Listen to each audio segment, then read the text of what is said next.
तलवार बॉट नेता या की माँ की। ठीक है मेरे भाइयों, सीधी बात कह रहा हूँ, तलवार बॉट नेता यहाँ बहुत बड़ी दिक्कत हुई है। बहन के आज तक एक वीडियो आई है तेरी, क्या है तू दो पैसा को डेढ़ नेता तू। जिस तरीके से इसने एक शब्द का इस्तेमाल किया है, डेढ़ शब्द, शायद इसको अंदाजा भी नहीं होगा कि इस शब्द के ऊपर इसके पीछे क्या कार्रवाई हो सकती है। और ऐसे सियापों को मुंह कुचलना बहुत जरूरी है।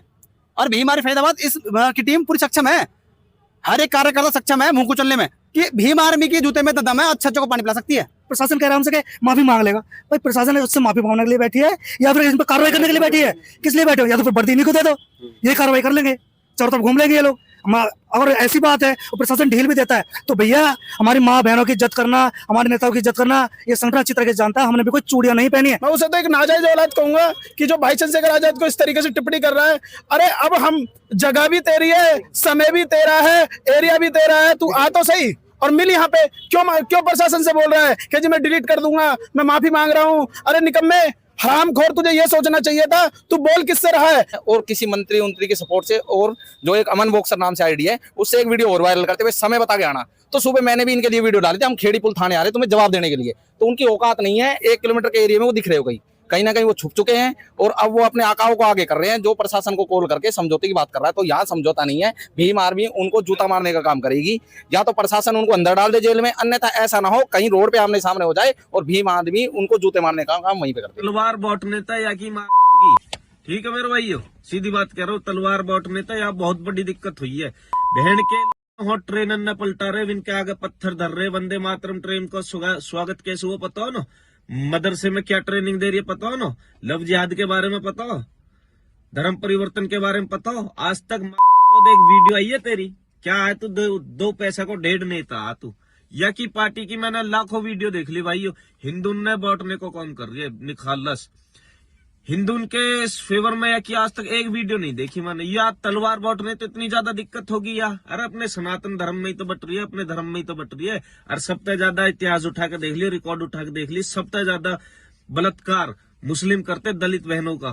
ठीक है, अरे उनके लिए बस बजरंग दल हिंदू संगठन आवाज उठाते, तम जैसे मादर से दूर दूर तक न फटकते हो जगह। तो यार देश में गद्दारी मत फैलाओ, देश बांटने का काम मत करो जो अच्छे काम न कर सकते। ठीक है ना? 2 पैसा के ढेर नेता। जय गौ माता की, जय श्री राम भाई। जय गौ माता की भाई। तो एक वीडियो में एक नमूना है, मैं ऐसे लोगों को नमूना कह के संबोधित करता हूं, जो नगीना से सांसद चंद्रशेखर आजाद को लेकर के बेहद आपत्तिजनक शब्दों का इस्तेमाल कर रहा है। और इस वक्त मेरी मौजूदगी फरीदाबाद के खेड़ी पुल थाने में है। आप देख सकते हैं भीम आर्मी के तमाम लोग यहाँ पहुँचे हैं इसी वीडियो को लेकर के। वो अभी एसएचओ से उनकी मुलाकात हुई है, तो जानेंगे कार्रवाई को लेकर के क्या कुछ बात हुई है। और उसके साथ साथ जो है ऐसा सुनने में आया था कि शायद ये जो व्यक्ति अभी इस वीडियो में बोल रहा था वो भी यहाँ आने वाला था, लेकिन वो शायद यहाँ पहुँचा नहीं है। बाकी क्या कुछ पूरा मामला है बातचीत करेंगे। तो मेरे साथ जीतू है जो कि भीम आर्मी से प्रभारी है फरीदाबाद से, बात करेंगे उनसे। तो सबसे पहले तो मैं जानना चाहूँगा इस व्यक्ति के बारे में, क्या जानकारी है आपके पास और किस तरह से देख रहे हैं आप जो इसने बेहुदा बातें कही हैं? देखिए, जितना हमें इसके बारे में पता लगा है, ये गांव पड़ता है पास में बुढ़ैना गांव, फरीदाबाद के अंदर। उस गांव का रहने वाला व्यक्ति है ये, और गौ रक्षक सेवा सदन से जुड़ा हुआ व्यक्ति है, गौ रक्षक है कोई। और ये जो इसने बेतुके बयान दिए हैं, ये हमारे नेता चंद्रशेखर आजाद जी के ऊपर दिए हैं, माँ बहन के ऊपर दिए हैं। और जिस तरीके से इसने एक शब्द का इस्तेमाल किया है, डेढ़ शब्द, शायद इसको अंदाजा भी नहीं होगा कि इस शब्द के ऊपर इसके पीछे क्या कार्रवाई हो सकती है।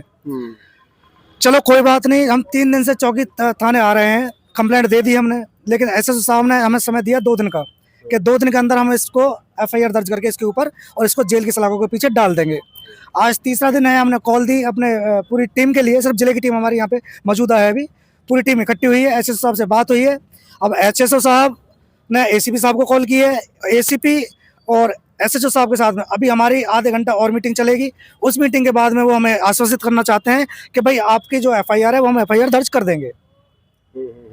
अच्छा, एक सम्मानित व्यक्ति को लेकर के इस तरह की टीका टिप्पणी करना, और जो है शायद ये ओबीसी समाज से है जहाँ तक मैं जानकारी जी, हमें पता लगा है कि जो हमारा एक नाई समाज है उस समाज से बिलोंग करता है ये भी। और हम समाज की कदर करते हैं, इज्जत करते हैं, लेकिन हाँ जो इस तरीके का चिंटू बदमाश जिस तरीके का कार्य कर रहा है वो इसका शोभा नहीं देता। जो हमारे नेता को इस तरीके से बोलता है, हमारी माँ बहनों को इस तरीके से बोलता है। कुल मिलाकर के ये ऐसे लोग हैं जिन्होंने कभी इतिहास के पन्ने नहीं कुरेदे और बस किसी ना किसी की बातों में आके या यूं कहें कि सस्ता नशा फूंक करके इस तरह की बेहुदा हरकतें कर देते हैं। और होता ये है कि फिर या तो ये माफ़ी मांगते हुए नजर आते हैं या फिर ये जेल के अंदर पड़े हुए नजर आते हैं। बाकी बात करेंगे सुशील जो कि जिलाध्यक्ष है। कैसे देख रहे हो आप इस बयान को? ये बंदा ओबीसी समाज से बताया जा रहा है, शायद उसको ये पता नहीं है। अभी संसद में भी जिसको उसने गाली दी है, चंद्रशेखर आज़ाद ने ओबीसी के आरक्षण को लेकर के भी बड़ा मुद्दा उठाया था और तमाम तरह की बातों पर वो बोलते रहते हैं। जी बताइए। देखिए, ये अनपढ़ लोग हैं, इन्हें क्या पता मुद्दा क्या चीज़ होती है और अपने हितों की बात क्या चीज़ होती है। इनका एक सिंपल सा फंडा है, ये चाहते हैं कि भाई किसी सम्मानजनक जो नेता है उनके खिलाफ बोलकर, अपशब्द बोलकर एकदम हिट हो जाओ, फेमस हो जाओ। और ये इनकी नीति चलती आई है और ऐसे ही नीति ये ओक्सर पोक्सर है कोई वो कर रहा था यहाँ पर। जैसे ही हमारे संज्ञान में आया और हमारी टीम ने बहुत खींच के लिया इस मामले को, और इतना खींच के लिया इस मामले को कि उस ओक्सर पोक्सर के यार दोस्त उनके कॉल आने लग गए कि भैया गलती होगी, वीडियो एडिट कर देंगे, माफ़ी मांग देंगे, लेकिन आज आप इस मैटर को ख़त्म कर लो, आप इस मैटर को निपटा लो। इतना दबाव आने लग गया, प्रशासन के ऊपर दबाव बनाने लग गया कि इस मैटर को कैसे निपटाओ, हम हर तरीके से माफ़ी मांगने को तैयार हैं। ये वो सूरवीर हैं, ये खाली मैसेजों के सूरवीर हैं, ये यूनिवर्सिटी के फेक यूनिवर्सिटी के गोल यूनिवर्सिटी के सूरवीर हैं। इनको हवाबाजी के अंदर या नशे करने के बाद कुछ भी बुलवा लेना, बाद में उसी बात को पलटते हुए दिखाई देते हैं। उसमें व्यक्ति ने वीडियो डाली, उस पर डिलीट मार दी। ये भीम आर्मी का खौफ है, पता लग गया भाई भीम आर्मी की टीम एक्टिव हो गई है।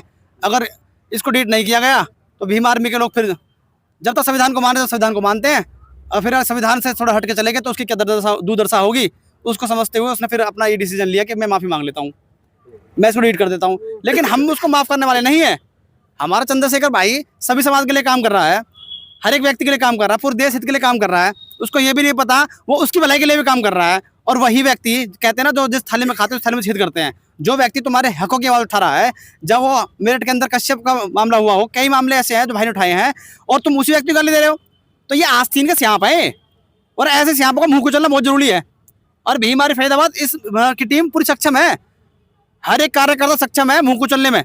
लेकिन हम संविधान को मानने वाले लोग हैं। पता भी होगा आप सभी को कि भीम आर्मी की जूते में तो दम है, अच्छे को पानी पिला सकती है। लेकिन हम भाई चंद्रशेखर के आदर्शों पर चलते हैं, बाबा साहब के आदर्शों पर चलते हैं। हम संविधान को मानने वाले लोग हैं। हम कानून के दायरे में काम करेंगे और कानून के दायरे में उसकी औकात दिखा देंगे, उसने किस नेता के बारे में क्या बोला है, और ऐसी औकात दिखा देंगे उसको कि कोई भी भाई के बारे में बोलने से पहले 10 बार सोचेगा कि अगर मैंने भाई के बारे में कुछ बोल दिया तो भी हमारी फरीदाबाद की टीम इन मामलों में बहुत एक्टिव है, कहीं वो हमारा फंडा को चल दे। तो आप क्या चाहते हैं, मतलब अगर वो जैसे माफ़ी मांगता है, आप उससे जो है उसको माफ़ करने वाले हैं या फिर जो कानूनी कार्रवाई है उस पर आप डटे हुए हैं? देखिए, मैंने शुरू में कहा ये तो इनकी नीति है कि नेताओं के बारे में उल्टा बोलना, फेमस हो जाना, फिर संगठन पार्टी वाले लोग, जो विरोधी संगठन और पार्टी के लोग हैं, इन्हें कैचअप करेंगे, भाई ये अच्छा काम कर लेता है, फिर माफ़ी मांग के फिर नेता बन जाना। हमें नेता थोड़ा बनाएंगे ना, इन्हें अपराधी बनाएंगे हम। जब अपराधी कर रहे हैं, इनकी जगह माफ़ी की थोड़ा है, इनकी जगह जेल की है, जेल में पहुँचाएंगे इनको हम। बिल्कुल हमारी लिस्ट में, फरीदाबाद की लिस्ट में बिल्कुल भी माफ़ी नाम कोई चीज़ नहीं है। अगर हमारे महापुरुषों को, हमारे आइडियल्स को कोई भी उल्टा सीधा बोलेगा, उसकी जो रास्ता है वो नीम का जेल में है। नीम का जेल में उसका रास्ता दिखाएंगे, वहाँ जाके माफ़ी मांग ली। कितनी माफ़ी मांगनी है? जो शब्द उसने यूज करे हैं उसके खिलाफ SC/ST एक्ट में भी मामला बनना चाहिए। तो क्या लग रहा है कि पुलिस इस तरह की कार्रवाई करेगी? देखो, police on video on record ऐसा बोला। 3 दिन से जो हमें गोलमोल कर रही है ये पुलिस की भी कहीं ना कहीं इसमें लापरवाही है। मैं मानता हूँ इनके ऊपर भी दबाव है। गौरक्षक दल और दल जितने भी हैं वो सारे के सारे बीजेपी के लिए काम करते हैं। किसी संगठन से शायद वो बंदा जुड़ा हुआ है। जी जी, और बीजेपी की सरकार है आज की डेट में, ये उनके लिए काम करते हैं। तो सीधा सा बनता है कि भाई इनके ऊपर दबाव है।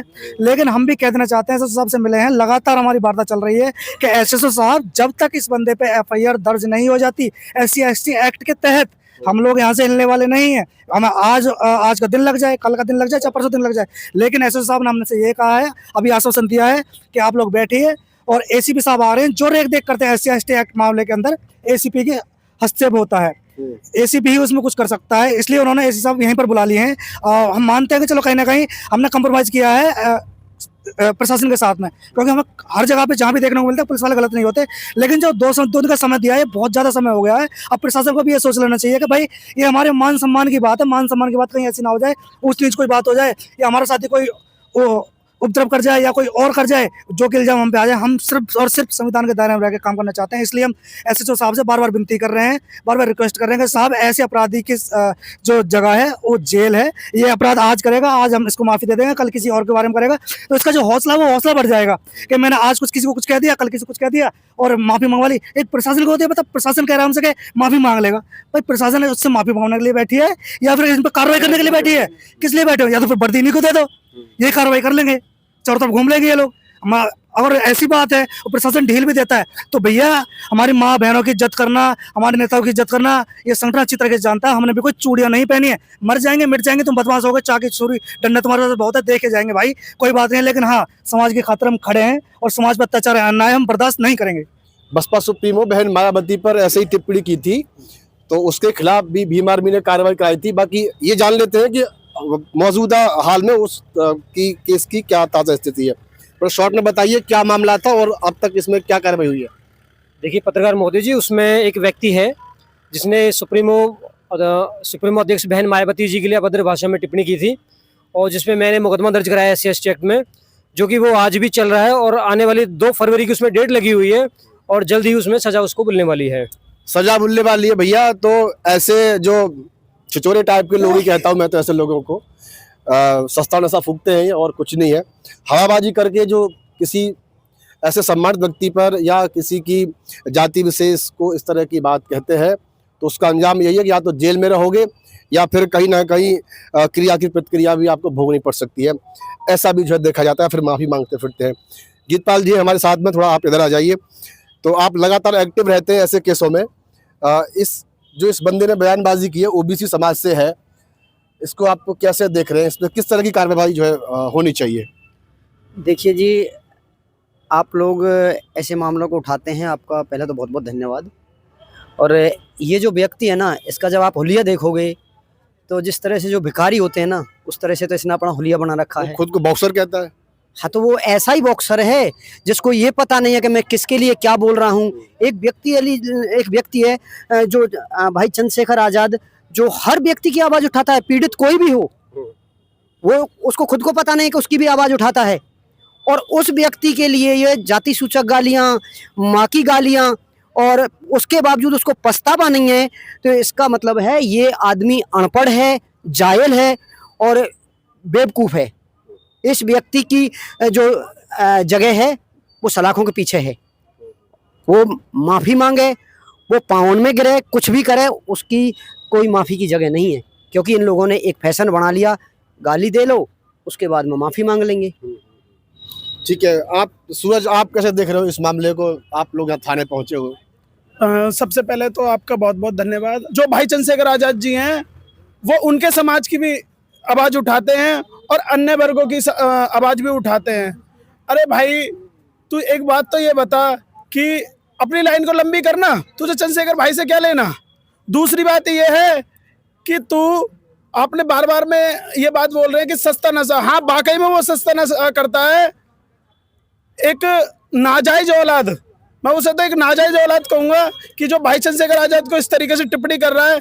अरे अब हम, जगह भी तेरी है, समय भी तेरा है, एरिया भी तेरा है, तू आ तो सही और मिल यहाँ पे। क्यों प्रशासन से बोल रहा है कि जी मैं डिलीट कर दूंगा, मैं माफ़ी मांग रहा हूँ? अरे निकम्मे, हरामखोर, तुझे ये सोचना चाहिए था तू बोल किससे रहा है। भाई चंद्रशेखर आज़ाद लोकसभा नगीना के सांसद है, उन्हें किसी एक व्यक्ति ने नहीं बनाया, उनकी जो हम जो जुड़े हुए हैं उनसे दिल से जुड़े हुए हैं। और तू ये भी बोल रहा था कि फंडिंग आती है। अरे हम अपने पैसों से अपना पेट्रोल फूंक करके, चाहे भोपाल हमें जाना हो, चाहे दिल्ली जाना हो, चाहे कहीं भी स्टेट, कोई सी भी स्टेट में जाना हो, हम अपने पेट्रोल फूंक करके जब जाते हैं। हरामजादे, तुझे फंडिंग मिलती होगी भाजपा से, तू ये कहता है कि मैं गाय काट रहा। तेरा जो सरकार में तुम लोग तो खुद गाय कटवाते हो।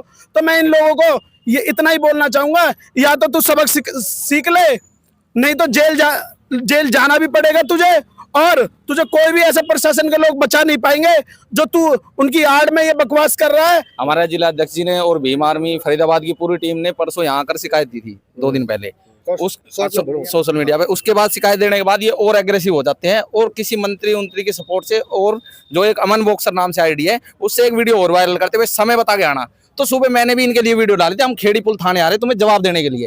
तो उनकी औकात नहीं है, 1 किलोमीटर के एरिया में वो दिख रहे हो कहीं ना कहीं वो छुप चुके हैं और अब वो अपने आकाओं को आगे कर रहे हैं जो प्रशासन को कॉल करके समझौते की बात कर रहा है। तो यहाँ समझौता नहीं है, भीम आर्मी उनको जूता मारने का काम करेगी।